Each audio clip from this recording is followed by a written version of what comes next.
This is a new beginning.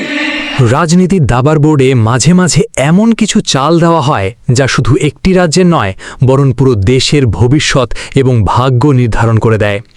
2026 সালে তামিলনাড়ু বিধানসভা নির্বাচন ভারতের ইতিহাসে কেবল একটি নির্বাচন ছিল না, এটি ছিল এক চরম সংকট, দম বন্ধ করা স্নায়ুযুদ্ধ আর প্রতিটি সেকেন্ডে পাল্টে যাওয়া রাজনৈতিক সমীকরণের এক মহাকাব্য। আর এই মহাকাব্যের কেন্দ্রবিন্দুতে যিনি বীর দর্পে আবির্ভূত হয়েছেন তিনি আর কেউ নন, তামিলনাড়ুর প্রিয় থালাপাতি বিজয়। তবে এই রূপকথার মতো বিজয়ের নেপথ্যে লুকিয়ে আছে এমন এক রোমহর্ষক থ্রিলার যা হার মানাবে সেলুলয়েডের যে কোনো ব্লকবাস্টার সিনেমাকেও।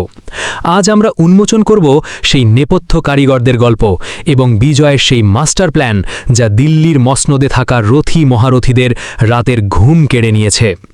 নির্বাচনী ফলাফল ঘোষণার দিন তামিলনাড়ুর আকাশ বাতাস যেন থমকে গিয়েছিল। থালাপাতি বিজয়ের দল তামিলগাম ভেত্রিকাজাগাম নিরঙ্কুশ সংখ্যাগরিষ্ঠতার দিকে এগোলেও ম্যাজিক ফিগার 118তে পৌঁছতে গিয়ে আটকে যায় মাত্র 117টি আসনে।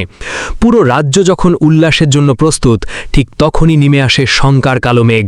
মাত্র একটি আসনের অভাবে হাতছাড়া হতে চলেছিল পুরো রাজ্যের ক্ষমতা। ভারতের বিরোধী শিবিরের জন্য এটি ছিল এক বিশাল ধাক্কা, কারণ একটু দেরি হলেই তামিলনাড়ুর আকাশে নেমে আসত রাষ্ট্রপতির শাসনের কালো ছায়া, যা মূলত দিল্লির কেন্দ্রীয় শাসনের পরোক্ষ হস্তক্ষেপের পথ প্রশস্ত করত। বিজয়ের শিবিরে তখন পিন পতন নীরবতা। বিজয় নিজে যখন এক খাদের কিনারায় দাঁড়িয়ে ঠিক সেই চরম শ্বাসরুদ্ধকর মুহূর্তে রাজনীতির ময়দানে এন্ট্রি নিলেন এক অগ্নিকন্যা। সব আশা যখন প্রায় শেষ, ঠিক তখনই রাজনীতির দাবার বোর্ডের দাবার ঘুঁটি উল্টে দিলেন ইন্ডিয়ান ইউনিয়ন মুসলিম লীগের নেত্রী এবং কেরালা তুখোর সাংসদমন্ত্রী ফাতিমা থালিহা। ফাতিমা থালিহা কোনো সাধারণ নেত্রী নন, তিনি মুসলিম ছাত্র ফেডারেশনের প্রাক্তন অল ভারতীয় নেত্রী এবং বর্তমান রাজনীতির এক প্রজ্ঞাবন্ধ মুখ। তিনি খুব ভালো করেই জানতেন তামিলনাড়ুর পতন মানে পুরো দক্ষিণ ভারতে একটি বিশেষ আদর্শের আধিপত্য বিস্তারের পথ প্রশস্ত হওয়া। তাই এক মুহূর্ত দেরি না করে তিনি অন্ধের যষ্টি হয়ে থালাপাতি বিজয়ের পাশে এসে দাঁড়ালেন। নিজের দলের পাওয়া মহামূল্যবান দুটি আসন তিনি কোনো শর্ত ছাড়াই তুলে দিলেন বিজয়ের ঝুলিতে। আর ম্যাজিকের মতো 117 থেকে বিজয়ের আসন সংখ্যা এক লাফে পৌঁছে গেল 119-এ। যে বিজয় কিছু মুহূর্ত আগেও পরাজয়ের শঙ্কায় ছিলেন, রাজনীতির দাবার বোর্ডে মাঝে মাঝে এমন কিছু চাল দেওয়া হয় যা শুধু একটি রাজ্যের নয় বরং পুরো দেশের ভবিষ্যৎ এবং ভাগ্য নির্ধারণ করে দেয়। 2026 সালের তামিলনাড়ু বিধানসভা নির্বাচন ভারতের ইতিহাসে কেবল একটি নির্বাচন ছিল না, এটি ছিল একটি চরম সংকট, দম বন্ধ করা স্নায়ুযুদ্ধ আর প্রতিটি সেকেন্ডে পাল্টে যাওয়া রাজনৈতিক সমীকরণের এক মহাকাব্য। আর এই মহাকাব্যের কেন্দ্রবিন্দুতে যিনি বীর দর্পে আবির্ভূত হয়েছেন তিনি আর কেউ নন, তামিলনাড়ুর প্রিয় থালাপাতি বিজয়। তবে এই রূপকথার মতো বিজয়ের নেপথ্যে লুকিয়ে আছে এমন এক রোমহর্ষক থ্রিলার যা হার মানাবে সেলুলয়েডের যে কোনো ব্লকবাস্টার সিনেমাকেও। আজ আমরা উন্মোচন করব সেই নেপথ্য কারিগরদের গল্প এবং বিজয়ের সেই মাস্টার প্ল্যান যা দিল্লির মসনদে থাকা রথী মহারথীদের রাতের ঘুম কেড়ে নিয়েছে। নির্বাচনী ফলাফল ঘোষণার দিন তামিলনাড়ুর আকাশ বাতাস যেন থমকে গিয়েছিল। থালাপাতি বিজয়ের দল তামিলগাম ভেট্টিকাজাগাম নিরঙ্কুশ সংখ্যাগরিষ্ঠতার দিকে এগোলেও ম্যাজিক ফিগার 118তে পৌঁছতে গিয়ে আটকে যায় মাত্র 117টি আসনে। পুরো রাজ্য যখন উল্লাসের জন্য প্রস্তুত, ঠিক তখনই নেমে আসে শঙ্কার কালো মেঘ। মাত্র একটি আসনের অভাবে হাতছাড়া হতে চলেছিল পুরো রাজ্যের ক্ষমতা। ভারতের বিরোধী শিবিরের জন্য এটি ছিল এক বিশাল ধাক্কা, কারণ একটু দেরি হলেই তামিলনাড়ুর আকাশে নেমে আসত রাষ্ট্রপতির শাসনের কালো ছায়া, যা মূলত দিল্লির কেন্দ্রীয় শাসনের পরোক্ষ হস্তক্ষেপের পথ প্রশস্ত করত। বিজয়ের শিবিরে তখন পিনপতন নীরবতা। বিজয় নিজে যখন এক খাদের কিনারায় দাঁড়িয়ে ঠিক সেই চরম শ্বাসরুদ্ধকর মুহূর্তে রাজনীতির ময়দানে এন্ট্রি নিলেন এক অগ্নিকন্যা। সব আশা যখন প্রায় শেষ, ঠিক তখনই রাজনীতির দাবার বোর্ডের দাবার ঘুঁটি উল্টে দিলেন ইন্ডিয়ান ইউনিয়ন মুসলিম লীগের নেত্রী এবং কেরালার তুখোর সাংসদ মহোদয়া ফাতিমা তালহিয়া। ফাতিমা তালহিয়া কোনো সাধারণ নেত্রী নন, তিনি মুসলিম ছাত্র ফেডারেশনের প্রাক্তন অখিল ভারতীয় নেত্রী এবং বর্তমান রাজনীতির এক প্রজ্ঞাবান মুখ। তিনি খুব ভালো করেই জানতেন তামিলনাড়ুর পতন মানে পুরো দক্ষিণ ভারতে একটি বিশেষ আদর্শের আধিপত্য বিস্তারের পথ প্রশস্ত হওয়া। তাই এক মুহূর্ত দেরি না করে তিনি অন্ধের যষ্টি হয়ে থালাপাতি বিজয়ের পাশে এসে দাঁড়ালেন। নিজের দলের পাওয়া মহামূল্যবান দুটি আসন তিনি কোনো শর্ত ছাড়াই তুলে দিলেন বিজয়ের ঝুলিতে। আর ম্যাজিকের মতো 117 থেকে বিজয়ের আসন সংখ্যা 1 লাফে পৌঁছে গেল 119-এ। যে বিজয় কিছু মুহূর্ত আগেও পরাজয়ের সংখ্যায় ছিলেন, ফাতিমার এই মাস্টার স্ট্রোকে তিনি হয়ে উঠলেন তামিলনাড়ুর মুকুটবিহীন সম্রাট। রূপালী পর্দার মতোই বাস্তব জীবনেও প্রমাণ করলেন থালাপাতি বিজয় বেইমানি করতে জানেন না। চরম বিপদের সময় যে ফাতিমা তালহিয়া তাকে টেনে তুলেছেন, সরকার গঠনের পর তার যথাযথ সম্মান দিতে ভুল করেননি বিজয়। তবে এটি কেবল কৃতজ্ঞতা স্বীকার ছিল না, এটি ছিল একটি সুদূর প্রসারী রাজনৈতিক বার্তা।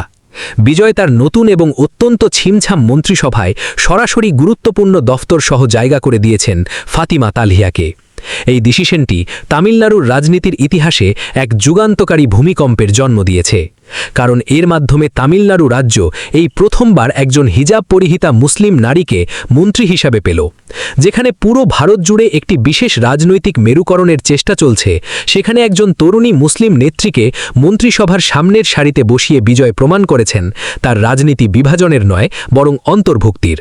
মুখ্যমন্ত্রীর চেয়ারে বসার পরেই যে ঘোষণা দিয়েছেন, তা ভারতের তথাকথিত ডিভাইড অ্যান্ড রুল নীতির ধারক বাহকদের মেরুদণ্ডে আতঙ্কের শীতল স্রোত বইয়ে দিয়েছে। বিজয় অত্যন্ত স্পষ্ট এবং কঠোর ভাষায় ঘোষণা করেছেন, তামিলনাড়ু রাজ্যের সীমানার ভিতরে কোনো নাগরিকের ওপর সে যে ধর্মেরই হোক না কেন, যদি কোনো উগ্রবাদী শক্তি হামলা চালানোর চেষ্টা করে, তাহলে তার পরিণতি হবে ভয়াবহ। তিনি সরাসরি হুঁশিয়ারি দিয়ে বলেছেন, আমার রাজ্যে মব লিঞ্চিং বা হিজাব বিতর্কের কোনো জায়গা নেই। অপরাধীদের এমন কঠিন শাস্তির মুখোমুখি হতে হবে যা পুরো দেশের জন্য এক দৃষ্টান্ত হয়ে থাকবে।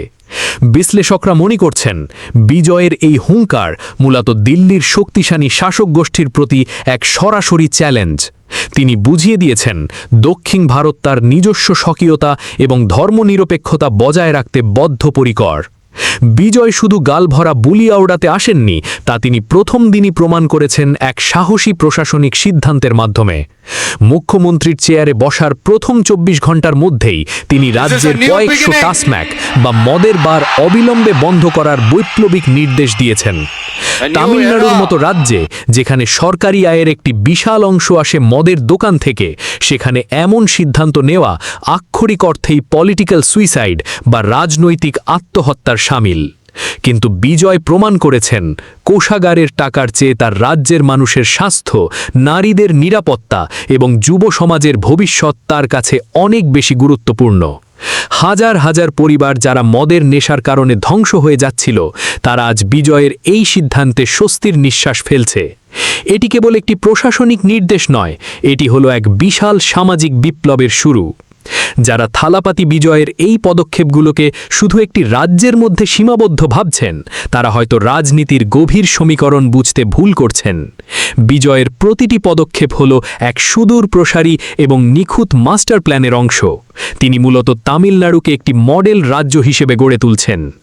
বিজয় ভারতের মানুষের সামনে তামিলনাড়ু মডেল উপস্থাপন করতে চান, যে মডেলে থাকবে না কোনো ধর্মীয় বিভাজন, থাকবে না কোনো বেকারত্ব এবং সামাজিক অবক্ষয়। তিনি দেখাতে চান কিভাবে কর্পোরেট স্বার্থ রক্ষা না করেও সাধারণ মানুষের জীবনযাত্রার মান উন্নত করা যায়। এই মডেল সফল হওয়ার মাধ্যমেই বিজয় আর তার দল গোটা ভারতের রাজনীতি নিয়ন্ত্রণ করার দিকে এগোচ্ছে। ফাতিমা তাহলিয়ার মতো তরুণ, প্রজ্ঞাবান এবং ভারত জুড়ে পরিচিত নেতাদের পাশে নিয়ে বিজয় খুব শীঘ্রই ভারতের 28টি রাজ্যে তার দলের কার্যক্রম ছড়িয়ে দেওয়ার প্রস্তুতি নিচ্ছেন। রাজনৈতিক বিশ্লেষকরা বলছেন, 2029 সালের লোকসভা নির্বাচনে বিজয় থালাপাতি ভারতের প্রধানমন্ত্রী পদের একজন শক্তিশালী প্রতিদ্বন্দ্বী হিসেবে আবির্ভূত হতে পারেন। আজ তামিলনাড়ুর মানুষ দেখছে কিভাবে চরম সংকট থেকে ঘুরে দাঁড়িয়ে বিজয় মসনদ দখল করেছেন। আগামী দিন হয়তো গোটা ভারত দেখবে কিভাবে দক্ষিণের এই সুপারস্টার ফাতিমা তাহলিয়াদের মতো যোগ্য সহযোদ্ধাদের কাঁধে কাঁধ মিলিয়ে সরাসরি দিল্লির লাল কেল্লায় আঘাত হানবেন। রাজনীতির এই রোমহর্ষক থ্রিলারে আপাতত থালাপাতি বিজয় এবং ফাতিমা তাহলিয়া প্রথম রাউন্ডে ছক্কা হাঁকিয়েছেন, আর দিল্লির মসনদে বসে থাকা রথী মহারথীরা প্রমাদ গুনতে শুরু করেছেন। কারণ তারা জানেন, দক্ষিণের এই ঝড় যখন উত্তর ভারতে আছড়ে পড়বে, তখন সেই ঝড়ে অনেক পুরনো এবং অহংকারী গদি খড়কুটোর মতো উড়ে যাবে। দর্শক, আপনি কি মনে করেন থালাপাতি বিজয়ের এই তামিলনাড়ু মডেল কি পারবে ভারতের সামগ্রিক রাজনীতিতে পরিবর্তন আনতে? বিজয় আর ফাতিমা তাহলিয়ার এই জোট কি পারবে দিল্লির একাধিপত্য ভাঙতে? আপনার মূল্যবান মতামত আমাদের কমেন্ট বক্সে জানান। আর এই চ্যানেলে নতুন হলে অবশ্যই সাবস্ক্রাইব করে বেল আইকনটি বাজিয়ে রাখুন, যাতে এই চ্যানেলের সব ধরনের ভিডিওর নোটিফিকেশন আপনিই পান।